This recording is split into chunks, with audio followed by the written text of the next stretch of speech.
Like so many young West Indians, Garry Sobers, born in Barbados, developed his cricket on the beach. Up to today, beach cricket is still being played in Barbados, and it's played by some of the boys that I played with. Didn't matter what age you were, you still went and played beach cricket. And you went down there with your own bat, and it was like playing firms, what we used to call firms. Who got the ball, they bowled it. Who took the catch, they batted. And it was first bounce. You caught the ball first bounce, you batted. Sobers continued his cricket education by moving from the beach into club cricket. In Barbados, we had two leagues. The BCA, which was the Barbados Cricket Association, that is the higher class of cricket. And then you had the BCL, which was the Barbados Cricket League. And that was where players like myself and probably Cornwall Hand and Claremont de Pisa, Everton Weeks, and then we went through the ranks there, we played our trials and then played for Barbados and into the West Indies team. Sobers played his first Test match in 1954 at 17 years of age. In his initial 22 completed innings, he made double figures 18 times without ever reaching 70. It took Sobers 4 years to post his first century, but it was worth the wait. Against Pakistan in Kingston in early 1958, he played one of cricket's most famous innings, a world record 365 not out.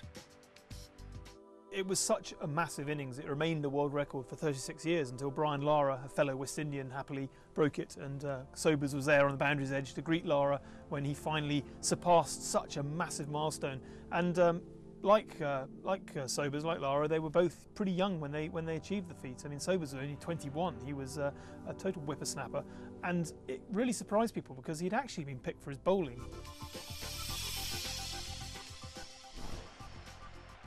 Between 1958 and 1960, Garry Sobers made 9 Test match centuries and averaged more than 90. In a sequence of 10 innings against India and Pakistan, he made 6 centuries. Although his cricket fortunes were high, Sobers encountered a life-changing tragedy in September 1959. A car he was driving was involved in a collision that claimed the life of his passenger, close friend and West Indian teammate, Collie Smith. Sobers was devastated. The impact that must have had on Sobers, Smith was his best friend, or certainly his best friend in cricket. Smith, a lot of people have suggested, would have made a great West Indian captain. He was an all-rounder, obviously of a lot of ability. He was something of a protege of Worrell, being from Jamaica, where Worrell had been based.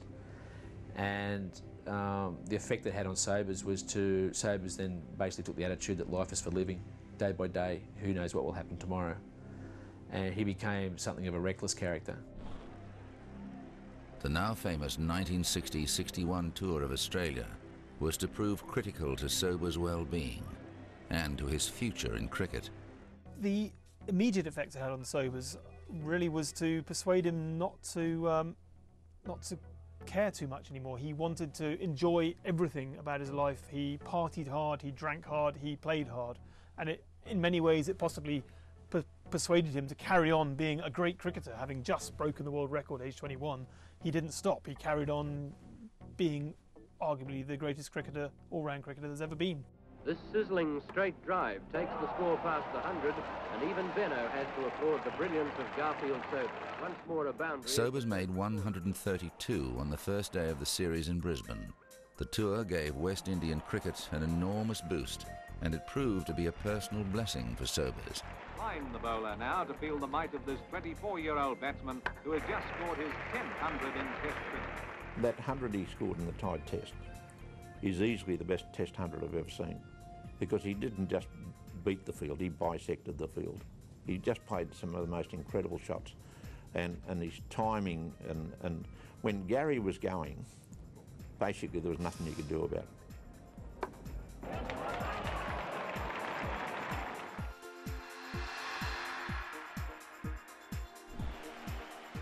At the end of the tour, Sir Donald Bradman invited Sobers to play for South Australia in the Sheffield Shield competition. The Don thought that it would be nice to have some of the players that took part in that series come back to Australia. And he wanted me to come and play for South Australia. And I really had looked forward to coming back and playing in the domestic season over here, because I knew that it would have helped to improve my outlook on the game and my cricket in general. And it did. Sobers topped both the batting and bowling averages for the season. In his final match, he made 251 and took 6 for 72. For the next decade, he would reign undisputed as the world's best all-round cricketer. I've always said Garry Sobers was not only a great batsman, he was a great, or is a great human being. It was mostly a magnificent experience batting down the other end of Garry. The only problem was he was such a hard hitter of the ball and such a straight driver, you had to really be on your toes at the other end, because he hit a lot of balls hard straight back down the pitch. And you had to make sure that you were quickly back in your crease so as you didn't get run out off the bowler's hands or get collected with one.